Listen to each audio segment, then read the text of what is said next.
What's up, YouTube family? Tio here, Simplistic Fishing, out here in the garage tonight.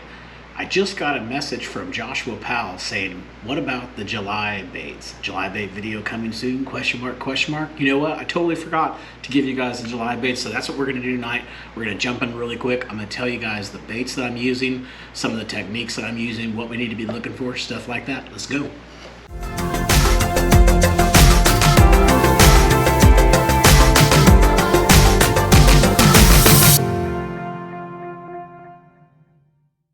Alright, as most of you guys know, we're talking about July baits, so it is stinking hot. It is really, really hot outside. I think we're at about 13 or 14 days here in the DFW area of 100-degree heat. So our water temperatures are skyrocketing. Everything is hot. The fish's metabolism is starting to slow down a little bit.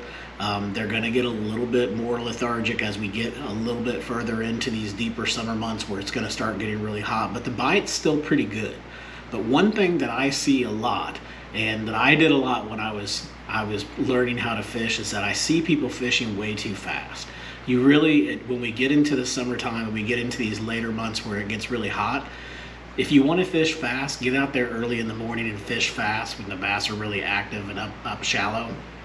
You know, get them when they're chasing school and shad and stuff like that, or get them when they're up around those docks and they're up really high, stuff like that. But once the sun comes up, you probably ought to just chill out, slow down, go find you a couple good spots, find you some good offshore spots, whether that be a boat ramp with some rock along the edges of it, or a rock pile that's offshore, or maybe you go find a hump that's out in dead center of the middle of the lake that's got some rock on top of it or rock to the side of it, or maybe you have a brush pile that you like to go fish. Go find that favorite spot and take your time there. This is the time of year you want to start slowing down. So if you catch one fish there, slow down and pick that thing completely apart, but you gotta go slow. You gotta go really, really, really slow. So I'll show you some clips here from the Levon video that I posted the other day where we had a 25-pound bag on Levon. And I want you to watch how slow I am with this lure. Now the lure that I was actually using in this video, it's not the same worm, but I was throwing this really big shaky head. You can see the shaky head right here. I was throwing this. And really what I was doing was I was just dragging it along the bottom. You can see here in the video, I'm just very slowly dragging it. And when you see me shake my rod tip, all I'm doing is trying to shake it through the rocks so I can get over to the next rock. I'm literally feeling every single rock that is out there on the bottom of the lake. And so when something happens, when I feel something different than what I would normally think a rock would feel like, that's how I know I get a bite. It's not something vicious. Sometimes, yes, you'll see the rod tip slam down, and then you know you have a fish, but sometimes you don't notice it at all. All you kind of notice is that something doesn't feel right. It's not dropping off that rock super fast like you would expect and hitting the next rock. It's actually coming off that rock and then all of a sudden it's gone. Well, that's when you know you have a fish. So you want to reel down. If that line moves left, right, up, down, has any tension at all, jack them, right? All right, so now that we've kind of talked about you know, speed and technique and stuff like that, let's talk about the areas real quick. I already gave you guys some of this stuff, but really you want to go out, you want to find any humps that you can find out there. Here's an image really quick of the Ray Hubbard hump. Really good hump to go fish out on Hubbard.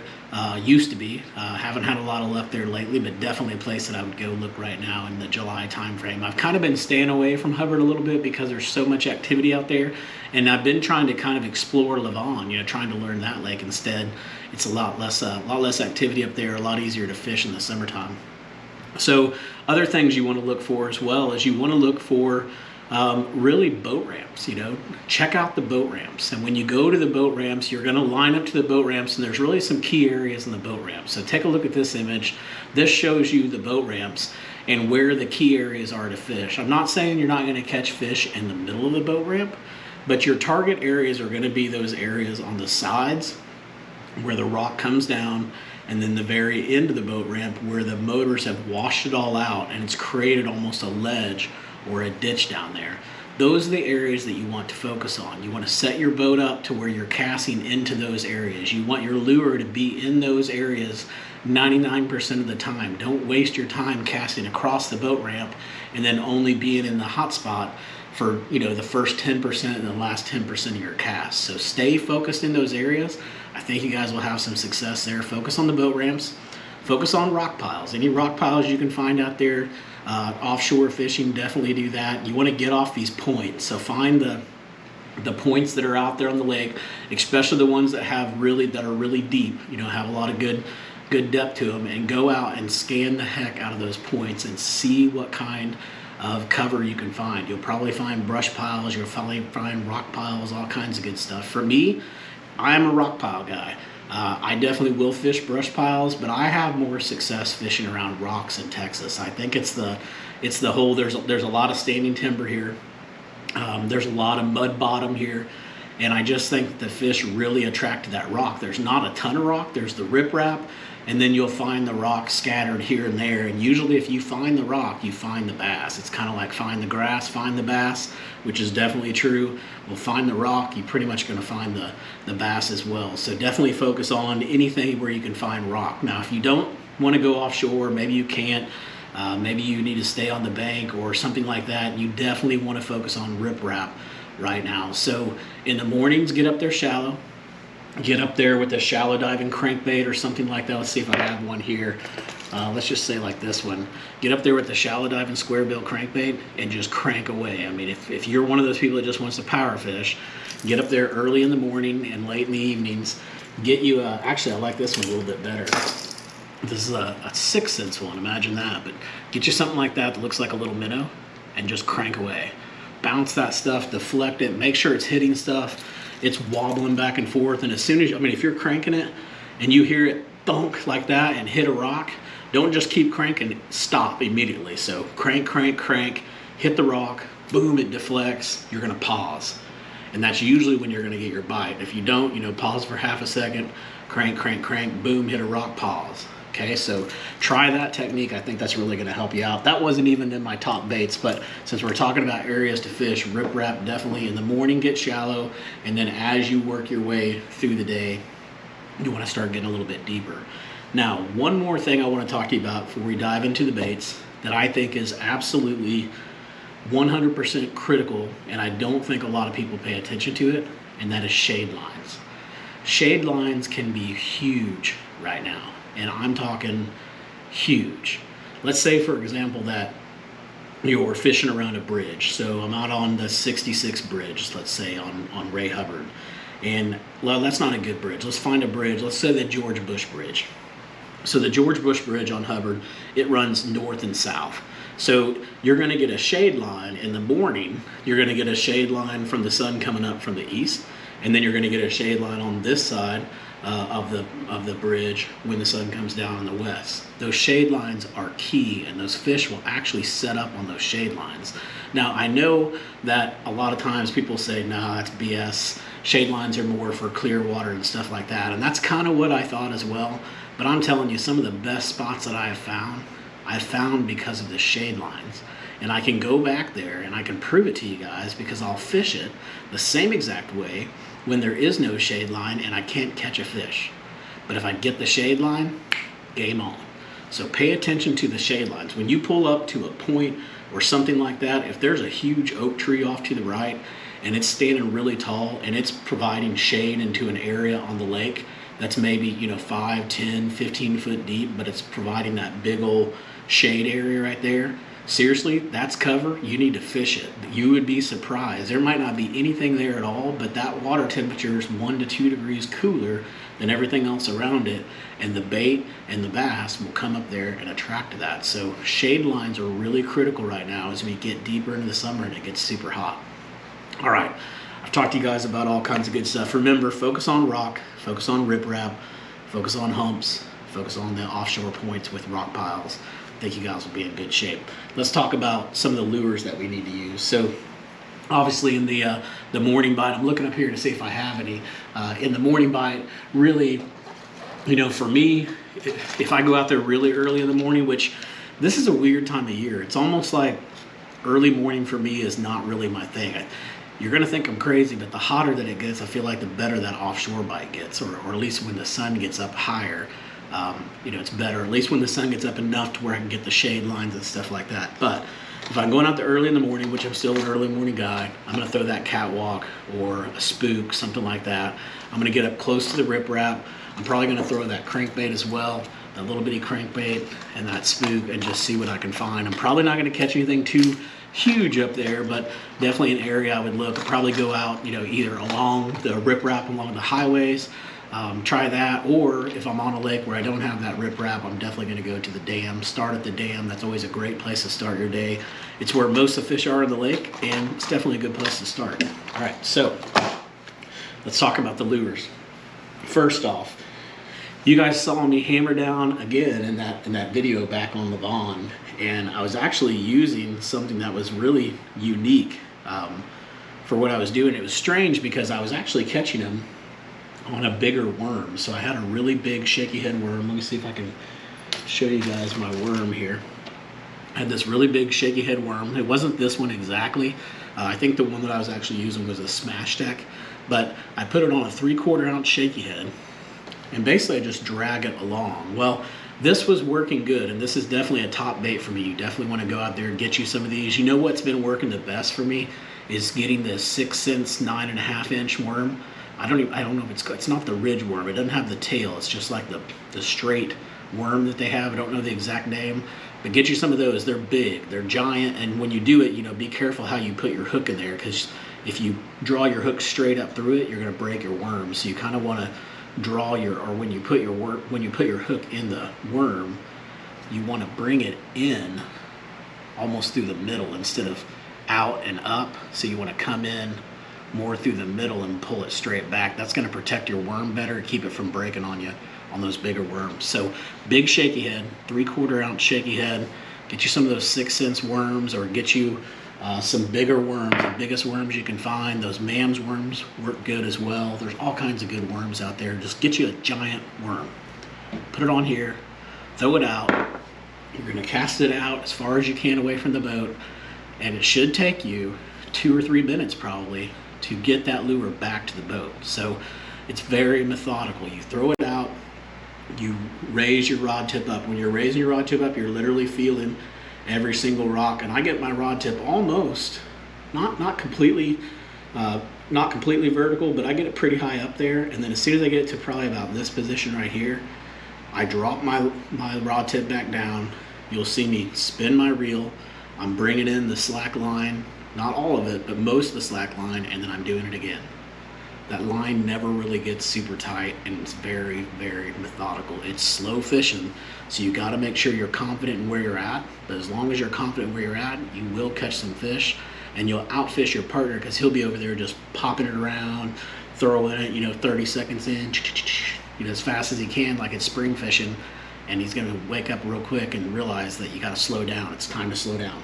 All right, so next thing, we talked about the big shaky head.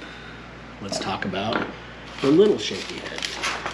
So on the little shaky head, it's working just as good as the big shaky head. And what I'm finding is really just these Magnum finesse worms. These are some Yum Magnum finesse worms. Just some green pumpkin with some red flake in it. And really what I'm doing is I'm putting this on a 5/16 ounce shaky head. It's this right here. Let me show you. Either put it on that one. It's got a 4/0 hook, or you even go down to the 3/0 hook, the 1/4 ounce, if you want. I like the 5/16 ounce a little bit better because I can still feel the rock. The only time I use these 1/4 ounce ones, and I use those a lot on the brush hogs, but the 1/4 ounce ones, for whatever reason, I gotta have like my premium rod in order to be able to feel what's going on. All right, so let's hook these up real quick. This is just the worm. You can see it's a pretty good size worm. This back end is your like rattler or your tail. It doesn't really have a rattle in it, but a lot of times it'll have air in it, so it'll float. So we're going to take this and we are going to screw it in. Hopefully, these things are oily as heck.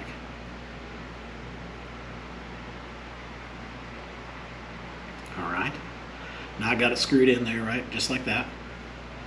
Then I'm going to figure out where that hook comes in, about right there. And instead of coming all the way out, like I said earlier, which this one's actually right there in that fat part, so it makes it really easy. But instead of coming all the way out, I'm gonna turn it pretty quickly as soon as I get that hook in there. And I'm gonna pull it more straight back towards me so I can keep my worm straight. Of course, when I'm trying to show you guys this, it makes it harder. And basically like that, you wanna get your worm as straight as you can and keep that hook buried in there the best you can. That one I kinda came out on, but that's still gonna work. But anyways, you get the gist of it. This definitely is a moneymaker, tournament winning machine right there for sure. All right, I gotta get back to the story I was telling you guys about the shaky heads. So yes, these have been just phenomenal baits for me. I've been catching a ton of fish on these shaky heads for sure. But for whatever reason, sometimes I've been going out there and the bite has just shut off. I can't get the bite on the shaky head worm. And believe it or not, when that happens, I switch over to a jig. So I actually used, this right here is actually Primo jig. Check out this jig. Now you're gonna say, Tyler, that looks crazy. That's the jig that's been getting me the bites. When I can't get the bite on this, or this, so I'll try the big one first, try the small one, and then I go right back to a giant one. And that's a giant jig, 3/4 ounce hybrid jig from 6 cents. I put a hog wallow on the back of it in a bluegill color. It's just been phenomenal for me. It's been really, really good. I'm not typically a big just jig fisherman. I definitely will fish jigs quite a bit, but it's not like my go-to bait all the time. But right now, it is my go-to bait. This is something I actually started throwing this the other day instead of throwing the shaky head worms and got catches on it. So this is definitely a good setup. I'll show you guys sometime. I'll make a real short video to show you how I do my jigs, but you can see I've trimmed up some of the skirt a little bit to give it a little more flair. I cut my brush hog down, or not brush hog, but the hog wallow down, so you can see I cut the top of it off, and then I cut the little flappers off the side up here so they wouldn't get hung up with my skirts. But for whatever reason, maybe it's because they don't see anything like that, that has just been the money bait. So definitely do that. Let me show you guys what that is. I actually have a package of those. I thought, yes. Here it is. 3/4 ounce hybrid jig from 6 cents. And then get you some hog wallows. I don't have the package in front of me right now, but hog wallows in the gill color. It's like a bluegill color. I'm telling you, it's phenomenal. All right, so let's keep going. We're almost done. The other thing that I want to use, especially if I'm getting tired of dragging stuff, because it does get old dragging stuff, definitely when it comes to dragging stuff, you don't want to do your shaky heads. The other thing is that Carolina rig. So real quick on the Carolina rig, get you just a 3/0 hook on your Carolina rig. So go down a lot smaller and get you some of these. These are Black Sapphire Zoom Craw Juniors, Z Craw Juniors. All right, put that bait as your Carolina rig trailer. And I'm telling you, I don't know what it is about that bait right there, but they love that stuff. Maybe it's because it's so small that it floats up and down, but get you a light wire hook, very light wire hook, small hook. It's just a 3/0 hook, and throw that on your Carolina rigs.